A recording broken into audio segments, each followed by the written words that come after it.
Doctor साहब हजुरलाई स्वागत छ।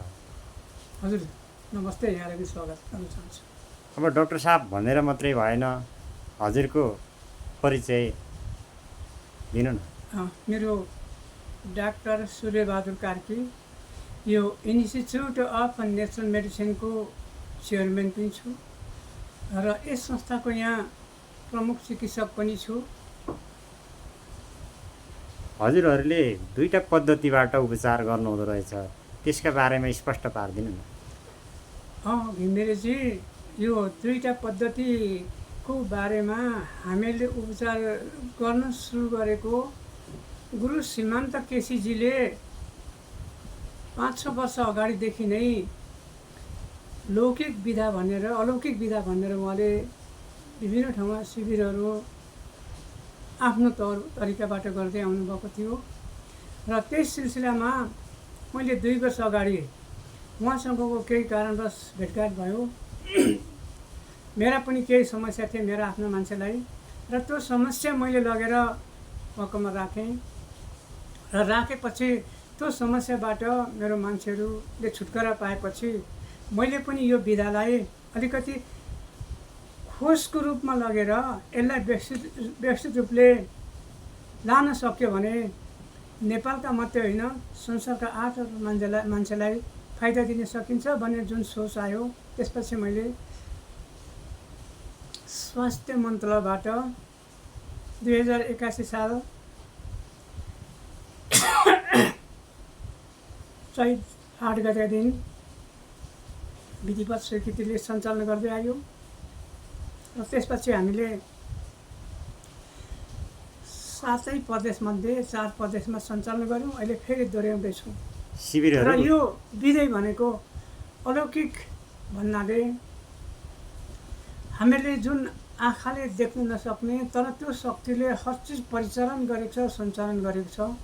लौकिक भनेको जुन कुरो आँखाले देख्न सक्छौँ, सुन्न सक्छौँ, काट्न खण्डित गर्न, जोड्न, हर कुरो गर्न सक्छौँ। त्यसैले भौतिक चिजलाई हामी लौकिक भन्छौँ र आध्यात्मिक चिज जुन कुरो नदेखिने हो, आध्यात्मिक भन्नाले हामीले अर्कै शब्द बुझेको होला, धार्मिक त होइन। आदि भनेको पुरानो नदेखिने शक्तिलाई, अदृश्य शक्तिलाई हामी लिन्छौँ। त्यसैले अब हाम्रो शरीर जुन यो पञ्चभौतिक शरीर छ, यसलाई हामीले लौकिक पनि भन्छौँ, भौतिक पनि भन्छौँ र यसलाई सञ्चालन गर्ने जुन एउटा शक्ति, इनर्जी जे छ त्यसलाई हामीले अलौकिक अदृश्य शक्ति भन्छौँ। त त्यही दुईटालाई फ्युजन गरेर हामीले एउटा दुईटैको मिक्स गरेर अलिकति सजिलो तरिकाबाट जनमानसलाई उपचार दिन सकिन्छ भन्ने आधारले यो विधालाई हामीले अगाडि बढाएर ल्याएका छौँ। लौकिक हजुरले हेर्नुहुन्छ, अलौकिक चाहिँ सीमान्त केसीले हेर्नुहुन्छ हो? हजुर हो। अब लौकिकको बारेमा मैले विभिन्न रोगहरूलाई, फिजिकल मेन्टल दुईटै चिजलाई मैले हेर्छु, मैले उहाँलाई सहजीकरण गर्छु। रोग लागेर आउनेलाई उहाँहरूमा विशेष गरी मैले फिजिकल एक्सर्साइज, ब्रेदिङ एक्सर्साइज र मेन्टल एक्सर्साइजको रूपबाट मैले उहाँहरूलाई गाइड गर्छु, उहाँहरूलाई प्रशिक्षण दिन्छु, उहाँलाई ट्रिट गर्छु भने उहाँले त्यसलाई सञ्चालन गर्ने जुन इनर्जी हो, त्यो इनर्जी उहाँले त्यसमा ट्रान्सफर गरिदिनुहुन्छ र दुईटालाई मिलाएर त्यसलाई जीवनलाई चलायमान बनाउने र शरीरमा भएका विभिन्न किसिमका समस्याहरूलाई त्यसबाट छुटकारा दिने काम हामीले गरेका छौँ। विभिन्न शिविरहरू गर्दै आउनु भएको छ, पहिला नि गर्नुभएको थियो, यसपालि पनि फेरि शिविर सञ्चालन गर्न लाग्नु भएछ। शिविर कहिलेदेखि कुन ठाउँमा सञ्चालन गर्दै हुनुहुन्छ?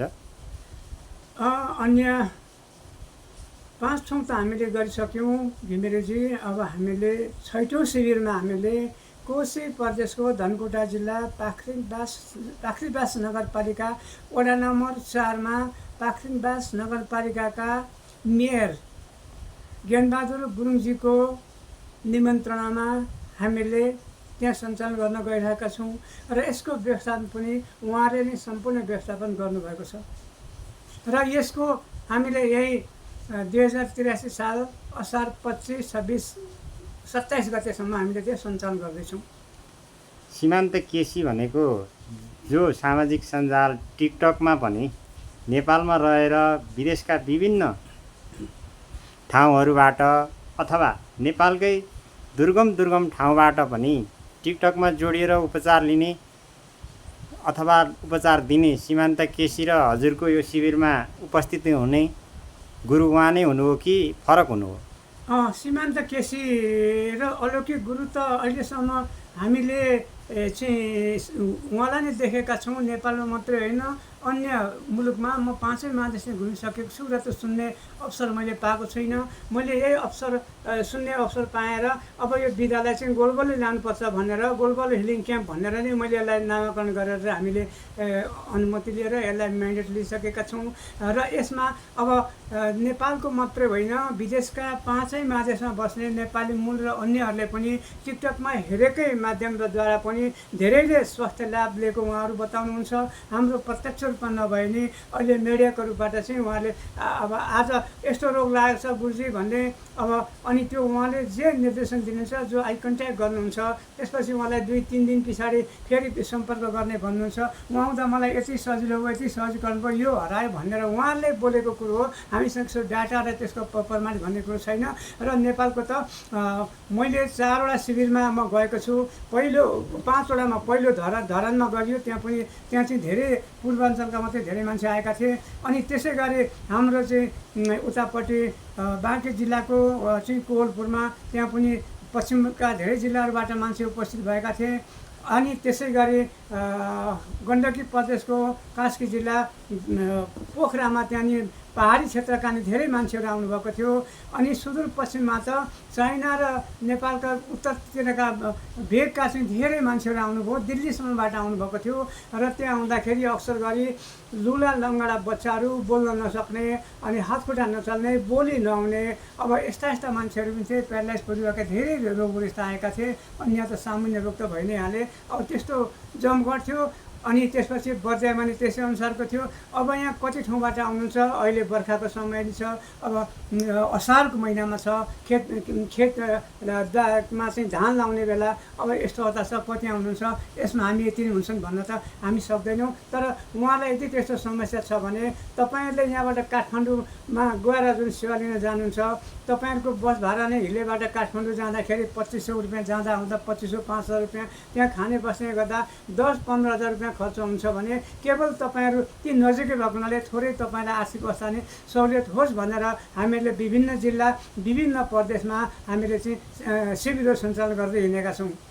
डाक्टर साहब, यहाँ त पढेर प्रविधिको हिसाबले डाक्टर हुनुभयो, यहाँलाई लामो अनुभव छ। टिकटकमा तेल र पानी मात्रै फुकेर पनि बिरामी बिसेक हुन्छन् भन्ने यहाँलाई कसरी विश्वास जाग्यो? यो बारेमा प्रश्न पारिदिनु न। घिमिरेजी एकदम राम्रो प्रश्न सोध्नुभयो। यो प्रत्येक जनताको मुखमा यही कुरो छ, मैले त सुन्नमा नि यही आइरहेको छ। अब पानी भनेको त 70-80% हाम्रो शरीरमा त्यही पानी नै छ र हाम्रो शरीर चलानमा चिल्लो पनि हाम्रो शरीरमै छ। अब फुकफाक गर्ने त श्वास हो, अब त्यो त सबैमा छँदैछ।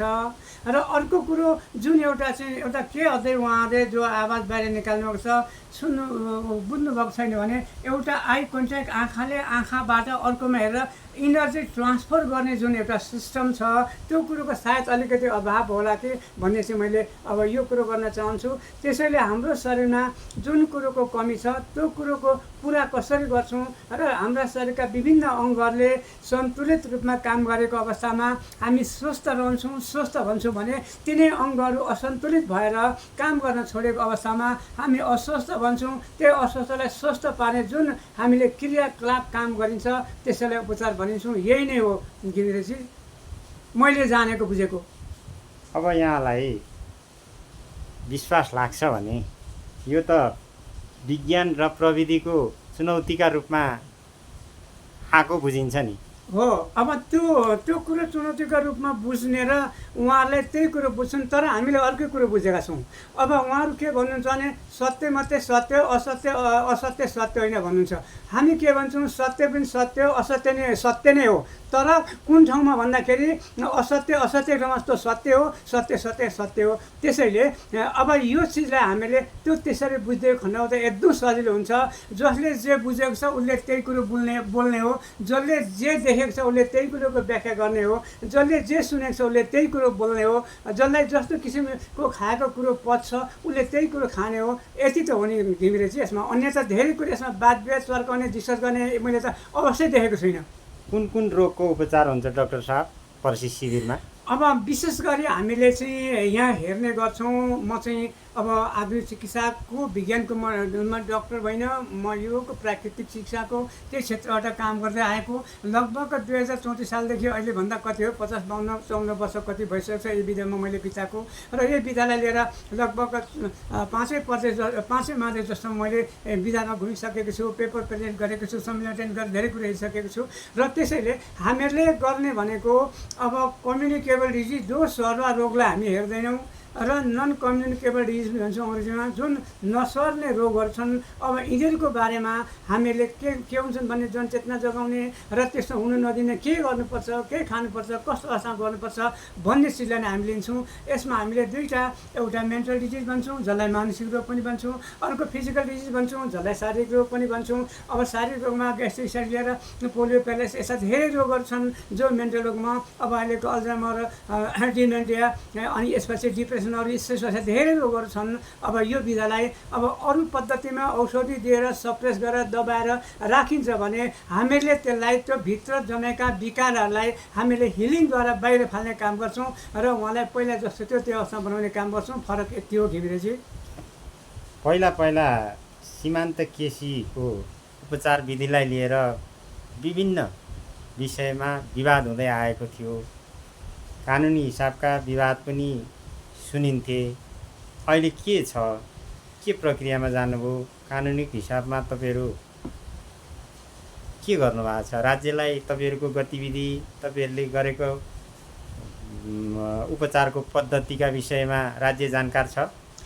एकदम राम्रो सोध्नुभयो घिमिरेजी, तपाईँलाई धेरै धेरै धन्यवाद। अब जहाँ पनि यही प्रश्न आएको छ, पहिला सीमान्त केसीजीसँग मेरो 2 वर्षदेखि मात्रै मेरो चाहिँ 81बाट मात्रै मेरो चाहिँ लगभग सम्पर्क भएको। त्योभन्दा अगाडिका दिनमा पनि मैले उहाँले गरेका, उहाँकामा मान्छे भिडभाड भएका र उहाँहरूमा आएका कमेन्टहरू, उहाँले लेखेका पत्रकार मित्रहरूले लेख्नुभएका पत्र के अरे जवाबहरू, उहाँका लेखहरू पनि हेर्ने मौका पाएको थिएँ र मैले उहाँलाई भेट्ने र जाने मौका मैले पाएको थिइनँ। मैले जाने कोसिस पनि गरेको थिइनँ र त्यो बिचमा मेरै पनि एउटा केही समस्या आयो। मैले त्यस बिचमा मैले आफैले भन्नुपर्दा नि म आफै पनि डक्टर हुँ र मेरो आफ्नै श्रीमती नि धेरै बिमारी हुनुहुन्थ्यो। करिबन 126वटा डक्टरलाई विभिन्न रोगको बारेमा देखाएका प्रेसक्रिप्सनहरू यही पनि मैले सुरक्षित राखेको छु, किनभने त्यो मैले कुनै दिनपछि मैले केही रिसर्च गर्छु, खोज गर्छु भनेर राखेको छु, अहिले पनि मसँग सुरक्षित छन्। र त्यो अवस्थामा अब त्यति भइसकेपछि मैले उहाँसँग भेट्ने मौकामा मैले श्रीमतीले जाने कोसिस गइन् र गएर उहाँलाई हेरेर चिया खायो, गफ गरियो र आएर उहाँले सिर्फ आई कन्ट्याक्ट चाहिँ आँखामा जुदाउनु भयो। अनि त्यसपछि तेल लाएर र पानी खरेती गरिदिनु भयो र त्यही दिन फर्केर घरमा गइसकेपछि न मैले उनको चाहिँ जिउ थिच्नु पऱ्यो, न मालिस गर्नु पऱ्यो, उनलाई तत्कालै केही आएर मलाई काट्छ, मलाई के हुन्छ, मलाई निला, मलाई सासु छ, यस्ता धेरै रोगहरू थिए। अनि त्यो आएको भोलिपल्टै म कुदेर मोहन बस्नेतजी स्वास्थ्य मन्त्री हुन्थ्यो, म कुदेर म त्यहाँ गएर जाने बित्तिकै सौभाग्यवश मैले उहाँलाई भेट्ने मौका पनि पाएँ। मैले यही कुरो राखेँ र यस्तो पनि एउटा केही शक्ति रहेछ, यसले गर्दा यो भयो, अब यसलाई मैले अनुसन्धान गर्ने अनुमति पाऊँ मैले भनेपछि चिठी लिएर आइज, म यता लेखेर म सचिवमा पठाउँछु भनेर मलाई वचन दिनुभयो। म घर आएँ, भोलिपल्ट उहाँको सरकारै गयो। अनि त्यसपछि उपेन्द्र यादवजी स्वास्थ्य मन्त्री बनेर आउनुभयो। उपेन्द्र यादवजी पहिलो विराटनगरमा महेन्द्र मोरङमा साइन्स पढाउनुहुन्थ्यो र त्यसबिचमा योगको मेरो विराटनगर हुँदाखेरि त्यहाँ पनि आएर योग पनि त्यहाँ लिनुभएको थियो। त्यो आधारले पनि गएपछि धन्यवाद दिएँ र उहाँले मैले त्यही कुरो दोहोऱ्याएँ, यस्तो छ मलाई अनुमति दिनु पऱ्यो भनेपछि लेखेरले भन्नुभयो। उहाँले मैले लेखेर लगेँ, त्यसपछि सचिवले पठाइदिनु भयो र उहाँबाट चाहिँ जनचेतनामूलक कार्यक्रम शिविर गर्ने भनेर अनुमति पाइयो। र त्यो पाएपछि अब अनुमति त पाइयो, हाम्रो जाने त 7 प्रदेश 77 जिल्ला 6763वटा वडाहरूसम्म जान छ। अनि अब कसरी जाने, त्यहाँ चाहिँ हामीलाई सहजीकरण चाहियो भनेपछि स्वास्थ्य मन्त्रालय सङ्घीय मामिला तथा सहजी मन्त्रालयलाई चिठी लेखिदिनु भयो। उहाँले सबै ठाउँमा पत्रचार गरिदिनु, आवश्यक सहजीकरण सहयोग गरिदिनु भनेर उहाँले चिठी दिनुभयो, उहाँले वेबसाइटमा हालिदिनु भयो। अनि त्यति गरेपछि फेरि प्रदेशमा प्रधानमन्त्री कार्यालयबाट गएर 7 प्रदेशमा गराइयो। अब त्यहाँ जाने त भयो, गएपछि असुरक्षा पहिलादेखि त्यो दोहोरिएका थिए। अनि हामीलाई हाम्रा अहिलेका चाहिँ यो राजसभाका अध्यक्ष रविजी, अब उहाँ चाहिँ गृहमन्त्री हुनुहुन्थ्यो। अनि त्यही बेला मैले गएर उहाँ चाहिँ शान्ति सुरक्षाको लागि आवश्यक सहयोग भनेपछि गृह मन्त्रालयबाट नि सहजीकरण र आवश्यक सहयोग उपलब्ध गराइदिनु सबै निकायमा लेखिदिनु भयो। अनि त्यसपछि विद्यालय बाँकी रह्यो, शिक्षा मन्त्रालयबाट नि गरायौँ। अब विदेश जानको लागि परराष्ट्र मन्त्रालयबाट नि गराइसकेका छौँ र त्यसैको रूपमा अहिले हामीले चाहिँ सञ्चालन गर्दैछौँ। र यो पनि हामीले यो ठिक हो, यो ठोकेर अरू त हामी भन्दैनौँ। हामी अहिले अनुसन्धानकै क्रममा छौँ, खोजकै क्रममा छौँ। र यस बिचमा मैले के भन्छु भने अब मैले त्यति भएपछि म स्वास्थ्य अनुसन्धान परिषदमा मैले यो विद्यालय अनुसन्धानको लागि मैले गएँ। केही चन्जी हुनुहुन्थ्यो, उहाँसँग हाम्रो धेरै कुराकानी चर्चा परिचर्चा चलिसकेपछि त्यहाँको यो रिसर्च सम्बन्धी मैले नि 200-300 ब्याजमा मैले त्यहाँको ट्रेनिङ मैले पनि लिएको छु अनुसन्धान सम्बन्धी। अनि त्यो कुरो भएपछि उहाँले तपाईँको डाटा चाहिन्छ, पहिलाका डकुमेन्ट चाहिन्छ अनि मात्रै पाइन्छ भन्नुभयो। मैले यही कुरो गरेँ, ए मित्र त्यो त छँदैछ, पहिला डाटा भएको डाटाबेस भएको सबै कुरो भएको भइसकेको छ भने त्यसलाई फेरि दोहोऱ्याएर किन? खोज भनेको त नयाँ चिजले हो नि, यसलाई किन तपाईँहरू अलिकति प्रश्रय दिनुहुन्न, अलिकति बाटो किन दिनुहुन्न? यो होइन, तपाईँले त्यो त भएकै छ।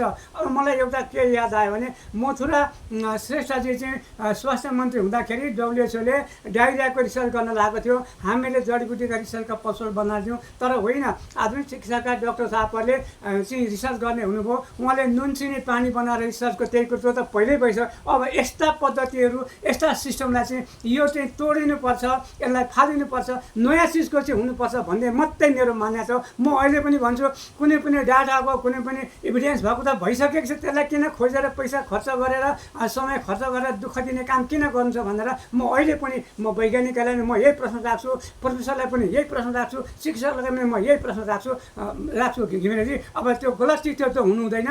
त्यसैले अब त्यो चिजमा हामीले खोज गरौँ र त्यहाँ कति सत्य छ, सत्य हुनलाई लिएर हिँड्यौँ, असत्य हुनलाई छामेल छोडिदिउँ भन्ने हामीले यसरी जानुपर्छ भन्ने त्यो चिज हो।